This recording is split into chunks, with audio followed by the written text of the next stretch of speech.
તો કેમ છો મિત્રો, તમે મજામાં છો? તમને મારા તરફથી પહેલાં તો ગુડ મોર્નિંગ થઈ ગયા છે એકદમ નાઇન માં રેડી ને બીજી વાત કે આપણે કાલ વાવાઝોડું આપણે ગાડી કારખાના પડેલા મામા આપણે કારખાના નીકળવાનું છે. કૃષ્ણ મેન મારા મામાએ ગાડીને ઊંધ હવે કારખાના બધું રવાના. હાલો વાવાઝોડાના બબ્બે મોટા નુકસાન દેખાડો. જો આ પોસ્ટર ફાંડ્યું રોડ વચ્ચે કાલ રાતનું સારું અમને પડ્યું છે. જે વિચારો તમે કારખાની સીધી આપણે મેનારડીને બહાર કાઢવાનો પ્લાન બનાવ્યો. મેનારડી અહીંયા કેમ પડી હતી રાતે એનું મોટું કારણ એ છે એમાં લાઇટ નથી થતી. લાઇટ વગરની ગાડી લાઇટ વગર લઈ કઈ રીતે જઈને લાઇટ નહોતી ગામમાંથી. કારખાને આપણે કાલનો છે ને લોટ પણ આપણે છાપવાનો ચાલુ કરી દીધો અને આવડી કાંઈક ડિઝાઇન તમને દેખાડી દો. આવી કાંઈક વ્હાઇટ ને કાંઈક પીળા કલરમાં આવી કાંઈક ડિઝાઇન હતી.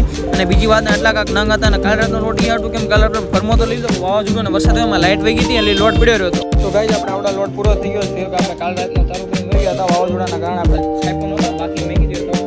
બીજી વાત એ છે તમે વિચાર કરો કે મંદિરનો બ્લોક છે કાલ રાતે અપલોડ કેમ ન હોય એનું મોટું કારણ એક એ છે કે તમને ખબર હોય જીઓના ટાવરમાં છે ને લાઇટ હોય તો નેટ હાલે છે બાકી ખાલી વાત જ થાય છે.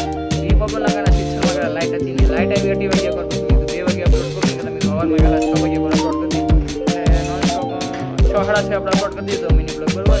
અને કાંઈ વાંધો અપલોડ તો થઈ ગયો. અને બીજો પ્રોબ્લેમ એ છે કે આપણે કાલનો બ્લોગ છે વાવાઝોડાવાળો એમાં નેટ હતું આપણે કામ બેકગ્રાઉન્ડ શોટ માટે નેટ જોતું હતું અને બીજા ફની મેચ આડું બરોબર એની માટે નેટવર્ક તો જોયો હતો. નેટવર્કના કારણે છે ને આપણે એ બ્લોગ પણ એડિટિંગ નાખ્યો છે. વોઇસમેલ એવું થઈ ગયું 50% એડિટ ને 50% બાકી છે. અને આજ રાતે એ બ્લોગ અપલોડ કરવાનો છે.